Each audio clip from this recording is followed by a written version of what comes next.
Hey there, it's Anonymous Tea, where we spill the tea anonymously. Hello, hello, hello, hello, hello, everyone. Hello, YouTubers. Hope you guys are all having an amazing day today, sending good vibes, sending positivity, sending blessings, and good energy to each and every single one of you. Thank you so much for tuning in. So today, we're talking love and marriage hunts. Well, you'll know why y'all here. Anything I say is alleged in my very, very personal opinion. This is for entertainment purposes only. None of this is personal. The Copyright Act of 1976 is in the description box. Some housekeeping things, some meat and potato items. It is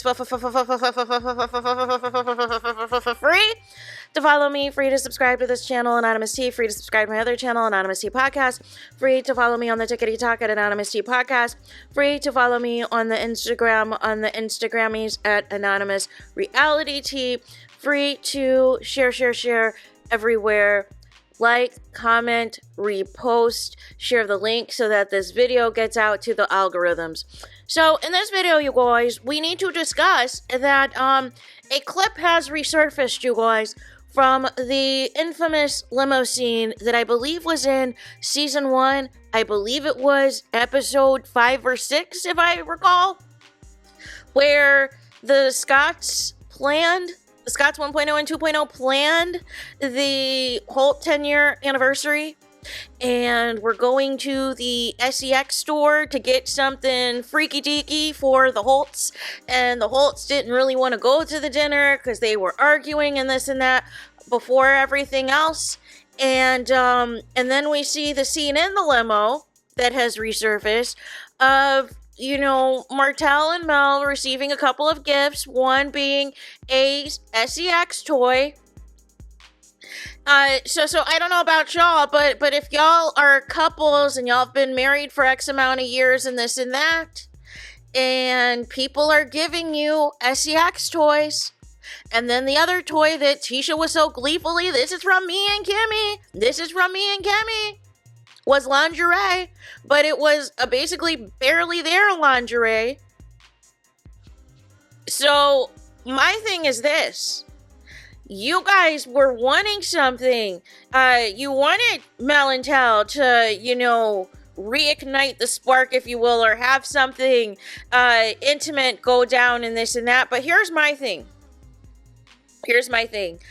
I honestly believe that something, if this is true, if the alleged oral transactions took place in this limo, I can't even believe I'm discussing this, but if oral transactions took place in this limo, I'm inclined to believe that there were other sexual acts that took place in this limo, and the reason that it is not out is because you have a situation where somebody's a hater, right? Somebody is a hater, and so what they do is if they're at the scene of a crime and they fall out with you, or they still are being a hater towards you, even though they try to pretend in your face, which is being two-faced, by the way, they tell your sworn enemy all this stuff, right? But they leave out their tea. They leave out what they were doing, what they were partaking in, and everything else. So when Kimmi piped up and seemed pissed off and seemed mad that this even got out, I took that, not just the fact that nobody outside of the six should have known went down in that limo, but I also took that, as I said in a previous video, that one, Kimmi was enjoying herself, but after this clips have resurfaced as well, of, you know, giving the formal Holts the sex toys and the lingerie, I'm thinking some other stuff went down. I'm thinking this was some type of an adult game to spice things up. You can see in the limo scene that there's tons of glasses, you know, so liquor was flowing, this and that. And I'm sure there was different types of games, some type of adult games amongst these couples, because if you are comfortable gifting them after 10 years of marriage, this isn't even a bachelor or bachelorette party. This is after 10 years of marriage. And you're comfortable giving them SEX toys, you're comfortable giving them barely their lingerie, this and that, and y'all are up here getting all excited, foaming at the mouth, hoping that something can go down, and this and that, but y'all sit here on this reunion stage, quiet as a mouse. And now, to me, the quiet as a mouse isn't because they want to step in and defend Mel. No. They're trying to figure out real time what all Tisha said happened in the limo to Destiny. And Tisha, this is why Marceau does not see it for Destiny, because he knows that she is not to be trusted. He knows that whenever things go wrong, she takes it to another level and goes nuclear on everyone. And KIMMI and Maurice are pissed because they're trying to figure out, okay, well, we, what did she say about us? What did she say? What else went down in this limo to Destiny? That's what they were thinking in their brains, you guys. People like that are so weird because they want to make themselves seem like they're so above this, they're so above that. But if all of y'all allegedly were engaging in some type of adult playtime, adult games, then trying to do this just to shame Mel is lame. Is absolutely lame. And like I said in a previous video, I firmly believe that is why Martel texted Mel when after the Dollar Tree Field Day that Destiny put on. Because when Martel said that he's allegedly seen Tisha have sex with other dudes and getting it in the back of the truck or wherever, back of the Bruick, that pissed off Tisha. And, she claims that she said that she accused Martel of being gay and they named male suitors. But it sounds like the get back was this limo thing. I don't know. It's just weird. It really is weird, right? And it just seems as though, and this is why I said with Tisha, you could just tell she's not used to having real girlfriends. She's not used to having real friends because I think she went completely 0 to 100 the moment that Mel started introducing her to, helping her become a part of a grad chapter, to become an AKA, and introducing her to different charity, events and things to be a part of. She doesn't understand tact and decorum. Her and Destiny are alike in this sense that when they fall out with somebody or they're secretly jealous and envious of somebody, they are going to be nasty and gossip about you and say the most disgusting and deplorable things about you with no regard to the consequences, with no regard to how it's going to make them look, with no regard to the impact, especially if anything that you are referencing, you are there to witness as well. Because here's the thing, for people saying, oh, this was so disgusting, this was so, awful, this and that. Here's the thing. Why didn't the other couple speak up? Why didn't Marceau speak up? Marceau actually looked very pissed at Tisha. Why didn't Maurice and KIMMI speak up if they felt uncomfortable? Because Mel said right after that, did I do anything inappropriate in front of any of you guys? Did I come on to any of you guys that you guys felt a certain type of way about me? And they said no.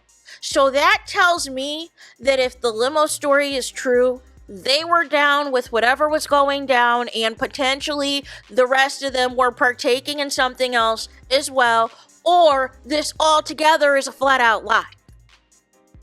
But nonetheless, you can't tell me after all these seasons that now all of a sudden you felt a certain type of way. No. And again, y'all gotta stop it.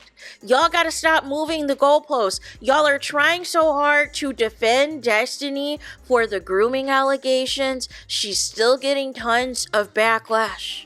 Even people who don't even like Mel are dragging Destiny out here in the social media streets because it's disgusting. It is too far. It is an exact repeat of what has happened with Candy, Phaedra, and Portia.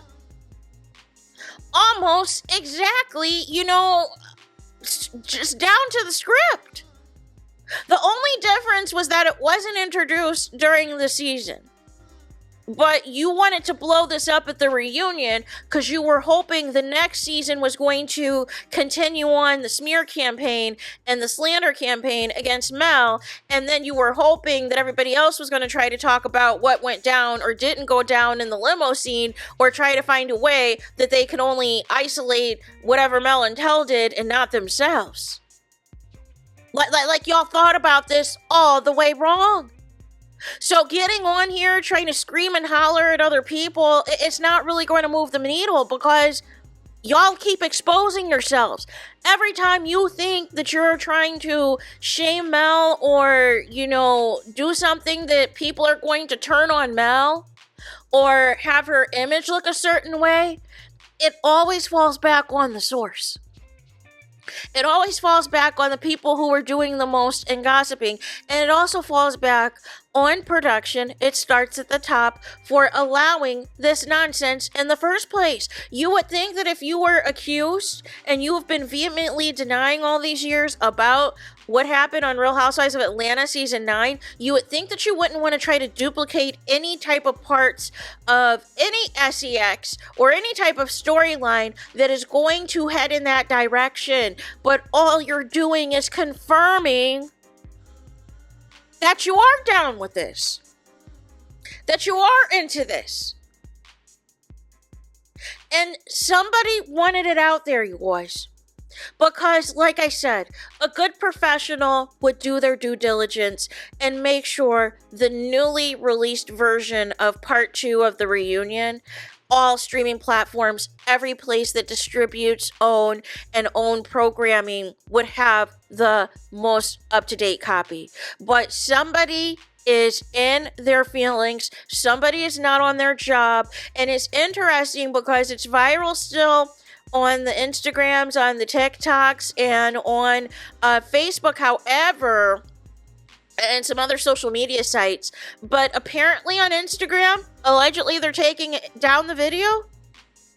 Instagram's where you want to draw the line.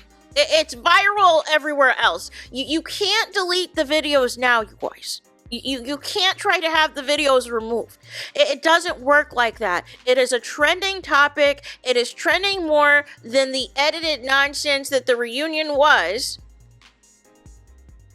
And it's not gaining the attention you thought. It's not gaining the attention you hoped it was going to gain, which was hoping this was going to smear somebody else. What is happening is the backlash for production and the show to allowing this, when this had nothing to do with anything that happened during the season, number one. And number two, it exposed how far Tisha and Destiny are willing to go when they fall out with somebody. So I hope KIMMI took notes and was on high alert that the same person she said that if this wasn't her, if they weren't married to brothers and this and that she would not be friends with her in real life. I hope you have the same energy. If, something has to go down and anything to stay on this show, y'all have to turn on each other. But nonetheless, is the show even still filming right now at this point? Because where do you go from here? So there's that. Let me know your thoughts in the comments. Please do not forget to like, comment, and subscribe. Hit the notification bell so you're notified the moment I post a content on my channel. And with that being said, I'll talk to you guys again very soon.